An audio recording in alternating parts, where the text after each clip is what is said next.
सभी प्रभु प्रेमियों को मेरा प्यार भरा राधे राधे। हम इस वीडियो में चर्चा करेंगे एकादशी की। किस दिन होगी एकादशी और किस दिन होगा पारायण, और इस एकादशी का नाम क्या है और इसका फल क्या है। हम सभी को ये व्रत क्यों करना चाहिए, ये अवश्य सुनना चाहिए।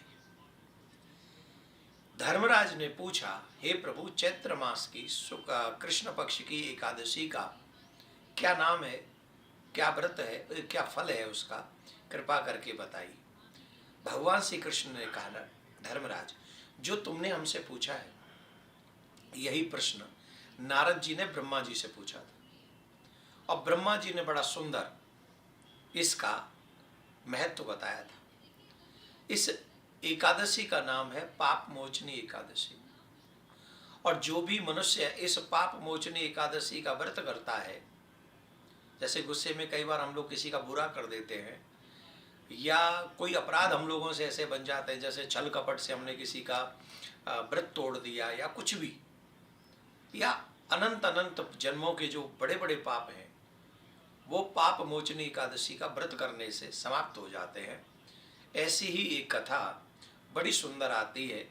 एक बहुत सुंदर वन था, उस वन में एक ऋषि थे, मेधावी ऋषि। वो तप कर रहे थे।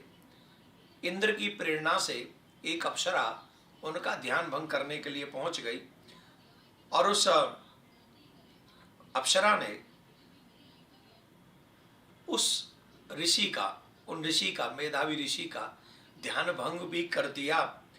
मंजू घोषा नाम की उस अप्सरा ने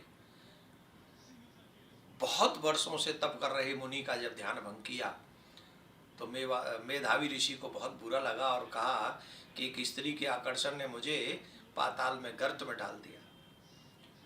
तो ये जब सुना तो उनको बड़ा कष्ट हुआ, और उन्होंने साफ दे दिया कि तूने मुझे जो है बहुत बुरा किया है, तुझे बहुत नाना प्रकार के कष्ट भोगने पड़े, तू जा यहाँ से, स्वर्ग से तू अब दूर चली जा। बहुत बुरा साफ दे दिया। तो उसने क्षमा मांगी, हे प्रभु, अब हमसे अपराध तो हो गया, पर हमको तो क्षमा करो, अब हम क्या करें, हम तो अनंग दासी हैं, हमें तो आज्ञा का पालन करना होता है। तो उन्होंने कहा, ठीक है, तुम पाप मोचनी एकादशी का व्रत करना तो तुम्हारे पाप नष्ट हो जाएंगे।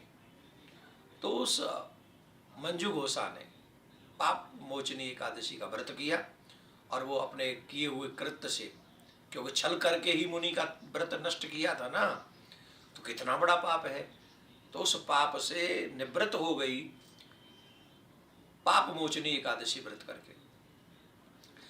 इन ऋषि के पिताजी ने भी इनको साप दे दिया था कि ऐसा लग रहा है कि तुम किसी को साप दे के आए हो, तुमको पाप लग गया है। बोले, महाराज, इस पाप से कैसे हम मुक्ति पाएंगे। बोले, तुम्हें भी पाप मोचनी एकादशी का व्रत करना चाहिए, चैत्र मास की कृष्ण पक्ष की एकादशी। तो उन्होंने भी ये मोचनी एकादशी का व्रत किया, जिससे उनके भी पापों का नाश हो गया, उनको भी पाप नहीं सता सका, और इससे दोनों को ही पाप मोचनी एकादशी व्रत से लाभ हुआ। आप सभी लोग पाप मोचनी एकादशी 15 मार्च को रखेंगे, और अपने सरकार का, अपने इष्ट का पूजन करेंगे, ब्रह्म मुहूर्त में स्नान करेंगे। ब्रह्म मुहूर्त में स्नान करके संकल्प लेके व्रत करें, अपने समस्त पापों को स्मरण करें, और उनको नष्ट होने के लिए भगवान से प्रार्थना करें। भगवान को पुष्प धारण कराएं, भोग धारण कराएं, आदि आदि, खूब मन से उनकी सेवा करें। और एक बात, गौ के घी का दीपक सुबह शाम अपने इष्ट प्रिया कांजू के आगे अवश्य जलाएं, इससे बहुत बड़ा फल होगा। और पारायण का जो समय है वो रहेगा 16 तारीख को 6:28 से 8:02 तक। 15 तारीख को एकादशी है, और उस दिन जो है हमारा SPL का फाइनल भी होगा। तो आप लोग भी SPL अवश्य देख लीजिएगा, सनातन प्रीमियर लीग, तारीख 13, 14, 15 मार्च, कॉन्टिन्यूसली सनातनियों का सपोर्ट कीजिएगा।